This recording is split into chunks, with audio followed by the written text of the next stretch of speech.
What's going on, everybody? As always, thank you for tuning in. I want to talk to you today about something that's missing in sales and in business. And funny enough, it's actually one of the most critical aspects of sales and business.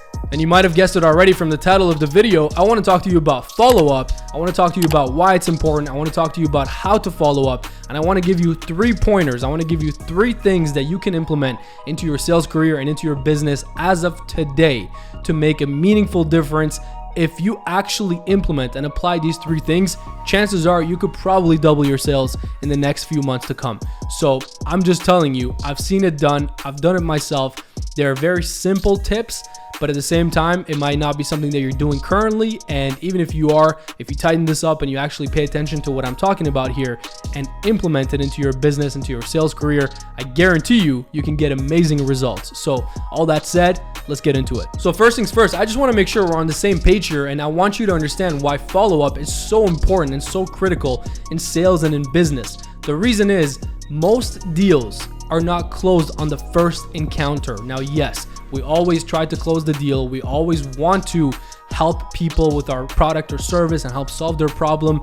And of course, in exchange, close deals and earn commission and increase our revenue in our business and do well and, crush our goals and targets. That's all well and fine. But that being said, the reality of business is that most deals, most prospects are not closed on that first interaction, on that first touch point. What does that mean? That means you or your sales team or your management or whoever is in charge of sales and bringing in top line revenue in your business needs to start to follow up with your prospects and fill your pipeline and put people in there and put them in front of your product or service to eventually earn their business and to eventually be able to close that deal. The only time you could probably not put as much intention and focus and effort into follow-up is if you have a product or service that has a very short sales cycle and you can close clients and prospects right then and there, and there's not that much of a commitment or that much of a barrier, whether financially, whether time-wise, whether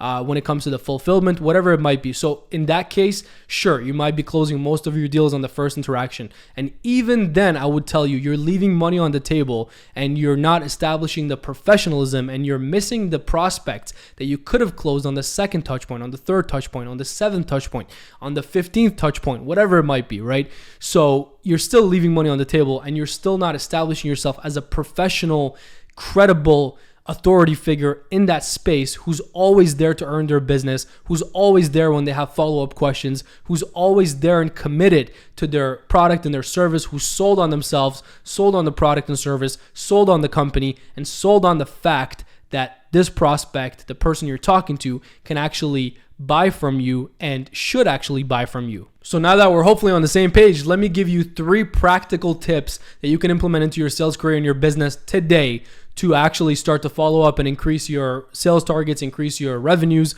and really see the effects of follow-up play into your business. So number 1 is to schedule your follow-ups. If you don't have something scheduled into your calendar, scheduled into your day, and you don't have a set time to do it, you're not going to do it. It's not a priority for you. So anything that's a priority, anything that's real for you, that you actually want to stick to, that you want to hold yourself or your team or your business accountable to, you want to schedule in.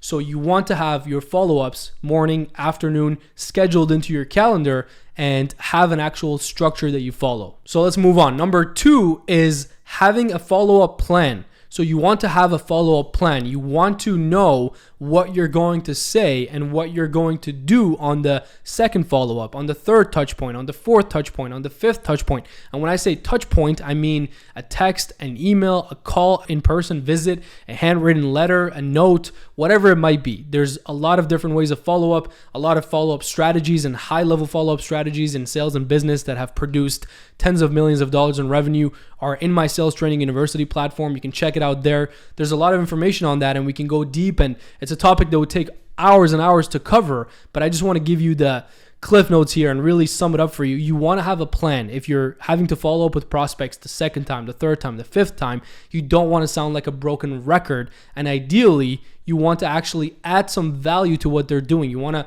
give them more information on what they're interested in. You have to remember this. The follow-up is about them. It's about the prospect. It's not about you. It's not, hey, John, did you have a chance to make your decision? Tomorrow. Hey, John, just waiting on you to make a decision. The next day. Hey, John, still here waiting for you to make a decision, waiting for you to send me your credit card information. The next day, a week later, hey John, still wanting to earn your business. What's going on? What's the holdup? That's not proper follow-up. That's amateur follow-up. That's more than likely not going to get you the deals, and that's just going to annoy your prospects, and it doesn't serve you in the long run. And that brings me to my third point, but I just want to cover this here. You want to actually add value and focus on the prospect and their needs and their wants when you're following up. So keep that in mind. And number 3, which I personally think is the most important one and the most valuable one for you to hear and to really understand, and it's something that I say all the time, which is long-term relationships over short-term transactions. So let me break that down for you. In my decade plus of being in sales and being in business, I've realized that long-term relationships with your network, with your prospects, with your reputation in general is far more important than one deal closed, than hitting target that day or that week or that month or that quarter or even that year. Over the years, what matters way more is your reputation. It's the long-term relationships that you've built with your prospects who buy any and every product that you're selling, who support you in any and every business that you start because they believe in you, because they like you, because you built that long-term relationship with them, because you genuinely and authentically want to add value to their life with your products and services.